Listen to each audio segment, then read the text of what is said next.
Samantala, lumalawak ang bilang ng mga wanay sangkot sa NAPO list. Kaya naman iba't ibang reaksyon ang lumalabas ngayon. Balita mo kami, Emil Carrion.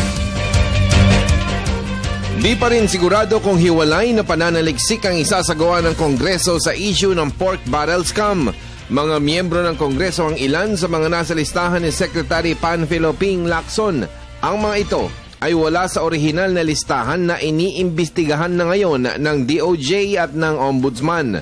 Sina Senador Juan Ponce Enrile, Jinggoy Estrada at Ramon Bong Revilla ang nasa naunang listahan. Nang makaraang linggo, minority group sa pangunguna ni Congressman Ronaldo Zamora ang humingi ng pagdinig. Nitong nakaraang araw naman, minority bloc sa pangunguna ni Congressman Martin Romualdez ang humingi ng pananaliksik. Si Congressman Lito Atienza ng Buhay Party List naman ang nagpasa ng resolusyon para sa isang malalimang pagbusisi. Ito ngayon ang sinusuportahan ng mga miyembro ng mga liberal. Sa ngayon, mga Liberal Party Group din ang nangangailangang ng desisyon. Ito ay isang proseso ng transformation. Painful pero kailangan. It will take time pero ang maganda, nasa tamang direksyon na tayo. Kabilang sa mga nasa listahan ng NAPO list ay si Congressman Oscar Rodriguez of Pampanga.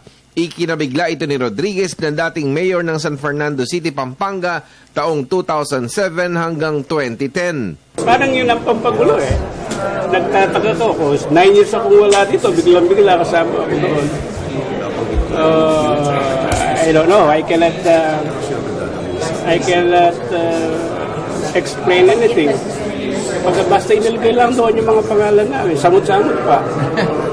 So what do you want them to do, sir? Prove it with evidence? Oo, dapat naman. In fairness to us all, kailangan i-pursue nila yan. Indict kami kung kailangan. Pero not this time.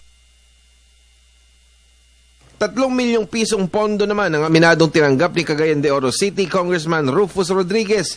Ginamit umano ito sa Technology Resource Center na naman ito ng COA ayon kay Rodriguez. As far as I'm concerned, that the small amount that I earmarked was given to the TRC, a government agency that has been doing it for quite some time, and certainly we had no dealings with